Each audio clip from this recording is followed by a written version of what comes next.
Hi, I'm Bev Clow. Welcome to Conversations on Caring. Today, I talk with my friend Gillian Smith. Gillian shares about her experience caregiving for her sister, Kelly, who died of a brain tumor last year. In this conversation, Gillian shares some of the real challenges of all the red tape that she and her sister-in-law dealt with while her sister was sick. And she also shares what was helpful as she was caregiving and what are some things that she could have used from her community. This is a wonderful conversation. I know you'll really love Jillian, and I appreciate you being here. Hi, Jillian. Thank you so much Hi, for Bev. being here. Thank you so much for having me. I'm really excited to speak with you today. Really appreciate it. So here we are, this conversation on caring, and I'd love to start us out. Can you share what was your caregiving experience? Yeah, so my sister Kelly had, I would say, just a very unique story. She was doing diabetes research living in the South Pacific, and when with her family, and when she was 39, she had a seizure out of the blue. She'd never had one before. And then she was essentially medically evacuated to New Zealand, which was at the time considered the closest center of medical excellence. And she was diagnosed there with a brain tumor. She was 39. She'd never had any symptoms or anything prior to suddenly really having this seizure. She had surgery and then radiation in New Zealand at the time. Um, Her daughter was in first grade, and they knew even before going in just what they could see on the MRI that they weren't going to be able to take all of it out. So it was going to be, she's going to be living with a brain tumor, for the rest of her life. But and I will say that, for some people I know when they have a cancer diagnosis, it's all about, we're going to beat it. It's going to, the curative aspect, and that was certainly not going to be her case. Mhm.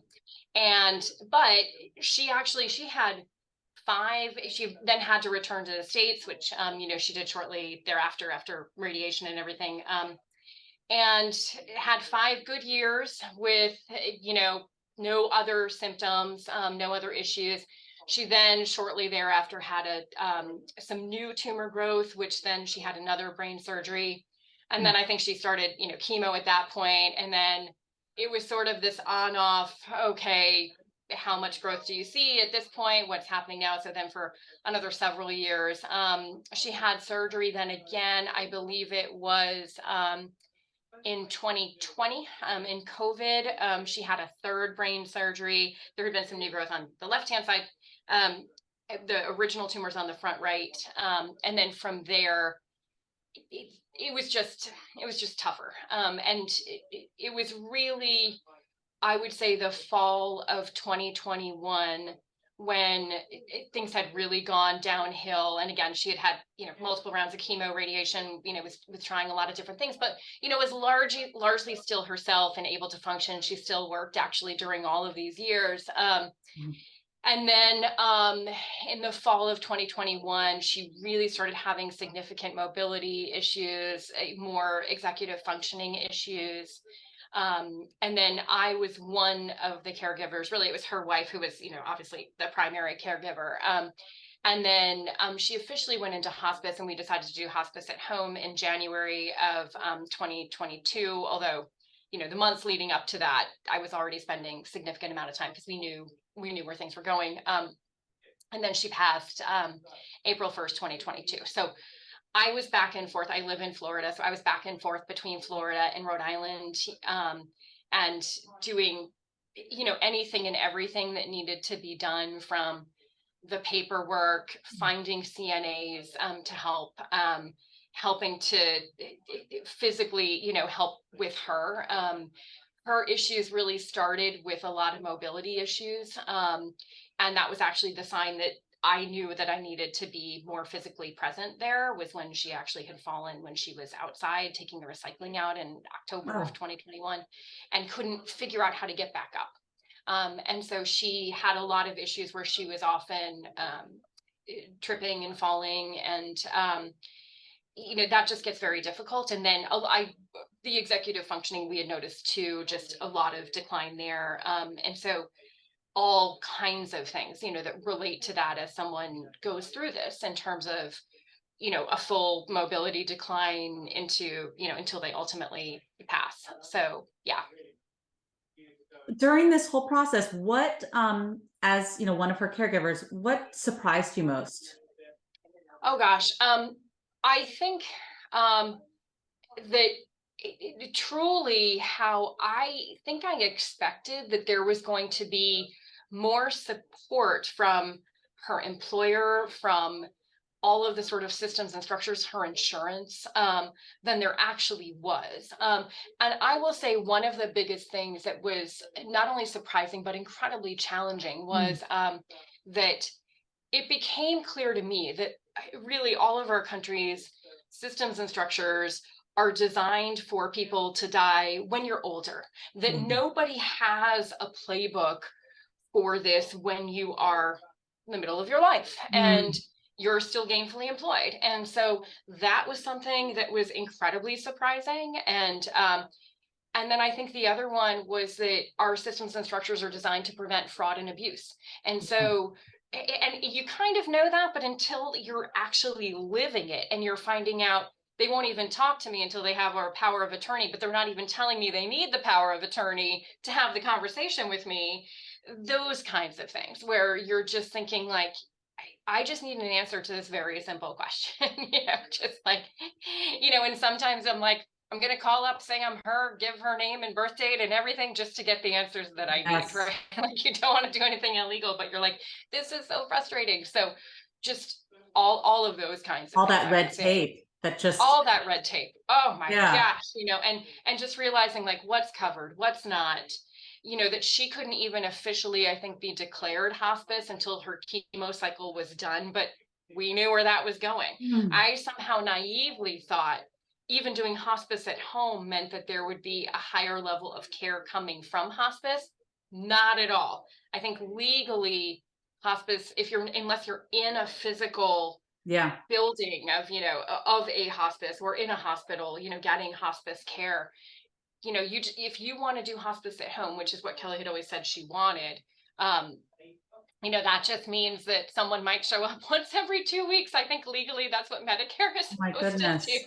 It's nothing, Of and course not. here, this is with all of us being gainfully employed. Kelly was employed. My sister-in-law worked as a nurse, so she couldn't work from home. I had the benefit of being able to work remotely and be there physically, but also so many things in terms of it being surprising.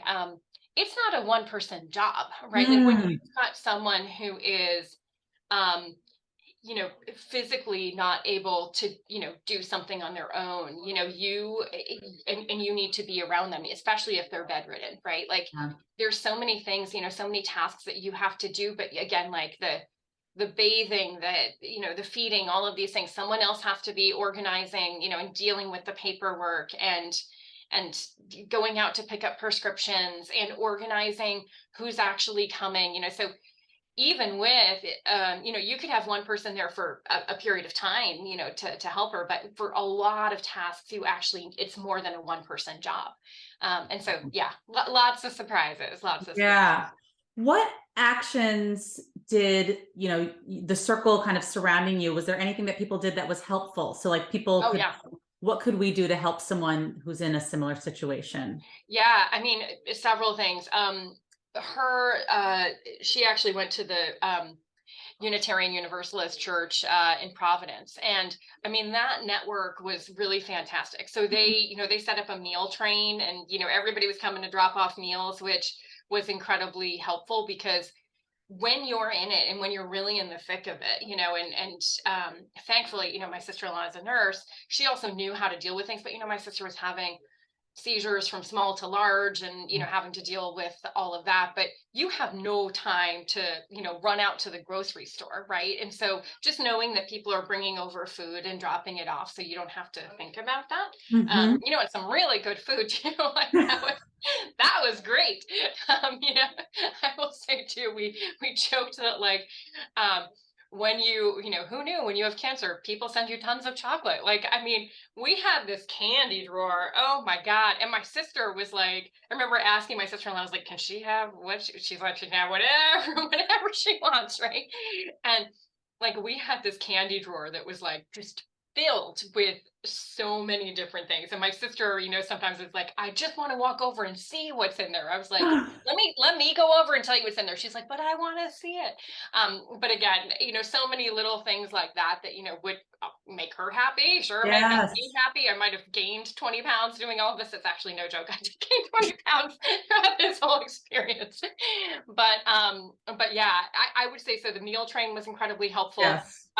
We set up a GoFundMe, and I mean, recognizing and totally checking our privilege on this, because the response that we got was truly unbelievable. Mm, And recognizing that we do have people who have financial means, and people were so, so generous. So that was another thing that was incredibly helpful, because we were having to pay CNAs, mm.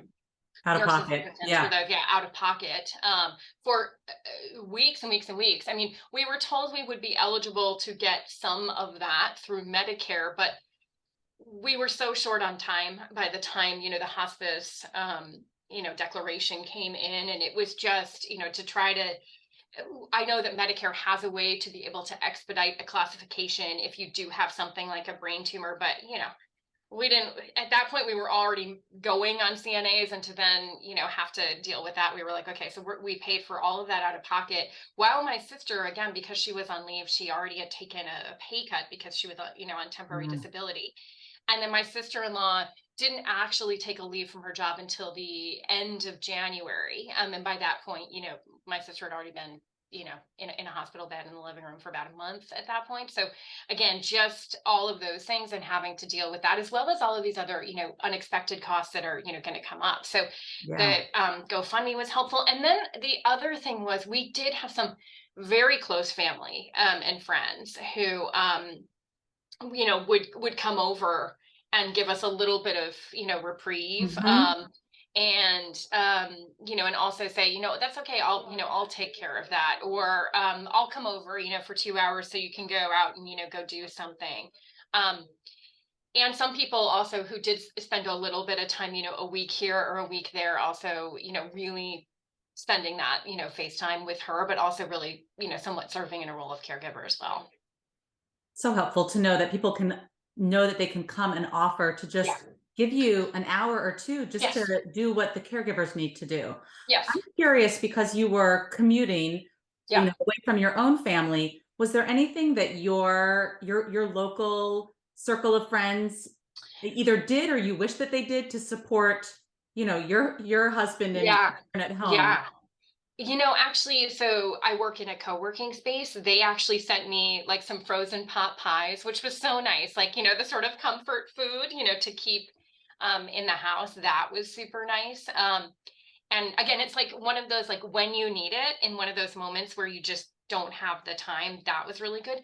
I will say, those were all the really helpful things, but I think there were also, um, and my husband and boys were just so good. And in fact, even after my sister had passed, we left our two boys home alone. They were, I think, 18 and 16 at the time, but they were, still going to high school.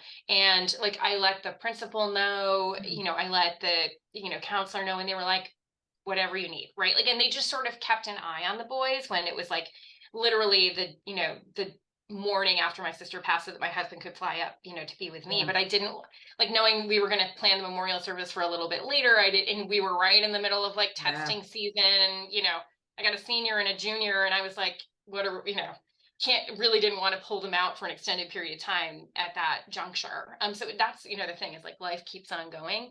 So Hmm. just knowing that, like, you've got people that are looking out for your kids is incredibly helpful in those situations.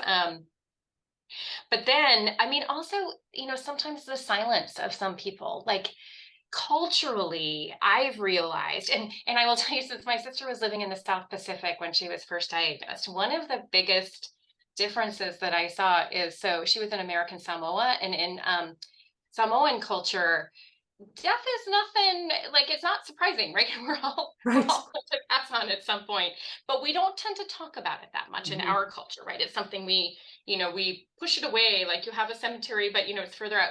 So we saw that the homes in American Samoa, you bury your relatives on your property. And Wow. we went back over there after my sister was diagnosed. We went to American Samoa for Christmas, and my sister was able to get like a 5-day radiation vacation to be able to fly to meet us for Christmas before she then had to go back and continue her radiation. And people are decorating, everything outside, for Christmas. They're hanging the Christmas light. Kids are playing on them, jumping off of, where their great grandfather or grandfather or grandmother might be buried. Like, it's a very sort of public thing. And so I realized in our culture, people don't talk about it very much. It makes Mm, people uncomfortable. They don't yes. know what to say. They're afraid they're going to say the wrong thing. And so that I noticed that there was a lot of silence. People I expected to be more helpful. I mean, friends, and I understand where they're coming from, but Sure. sometimes people just don't say anything. And that's hard. That was really hard. Mm. Yeah, I think, people often are nervous they're going to say the wrong thing, but actually the silence is really deafening, Yeah. Silence is tough. Yep. Yep. Yeah. And I think to recognize too that, just because someone has passed, that you still need support long after, right? That grieving goes on. Or I'm still in it, right? Like, and as people say, it comes in waves. And yeah, so still even reach out afterwards, right? Like, and Mhm. that's been another thing too, is ever since my sister's passing, that there have been people who were also, maybe up until that point because they were close with her, would reach out. And then, since then, there really hasn't been much contact. And that hurts too, because you feel like Yes. you have this sort of shared experience. Right. Sometimes people they feel like they understand I have a task, I'm going to deliver a meal, but then when you're no longer collecting those meals, well, now what? But it's like Now what? you still need to check in because, Right. as you said, this grieving continues and there's Yes. you still have a need for support. Yes. So Yeah. helpful to hear your experience and for being so open to share all of that. And as a sister caring for someone who is sick and dying and then passes, Yeah. it's a different experience than what we often think about. Yeah, it is. And it was just my sister and I. And my parents are both still alive. They're in their 80s. And that also just, as I've shared with you, it just takes on a very different dynamic. Yes. Because here my parents were losing, their oldest daughter, which as a parent myself, I can only imagine just truly how traumatic that is. And yet my sister was like my best friend. Yeah. That's hard. Yeah. Yeah. So, but yeah, not Yeah. everybody is as fortunate to have as great a sister as I did. Yeah. Yeah. Well, the degree to which you feel that loss is the degree to which you were really close. And, Right. you know, I Yeah. as I shared with you, this season marking 1 year, Yeah. now I know like when I start seeing the daffodils here in the Northeast, I'll be thinking about you, Jillian, and your family Oh, because, thanks. like that's like, I think that the seasons can remind us sometimes of these markers. Oh, And absolutely. Absolutely. And she's someone who would actually always go out in the spring and gather tulips and I yes. think, when you think about all of this, like I am someone who, I work an incredible amount. I work so many hours and I'm very good at keeping myself busy. And yet my sister was always someone who was so good about just appreciating the Mm, beauty that we have around us. And she was very intentional around that. And so with the seasons, with everything, just, getting a chance to, and again, realizing as a caregiver, just truly how fragile our lives are, right? I mean, and in my sister's case, no one expects that at 39, there's something going to have a seizure, oh and no. be diagnosed with a brain tumor. And yet it's really not that rare. I mean, it is interesting. The more, I certainly started to share that with people, the more people I would find out actually had gone through something, Yeah. very similar, relatively similar. And you Right. realize that again, there's so much more that we need to be doing. Yeah. Yeah. Yeah. Well, I think the legacy of hers to really take in the beauty all around Oh yeah. is one to celebrate and to really like embody ourselves. So Yeah. even though I didn't Yeah. know Kelly, like I love that value. So Oh, thanks. Yeah. I'll take Yeah. that with me. You all would have totally hit it off for sure. Oh. Yeah.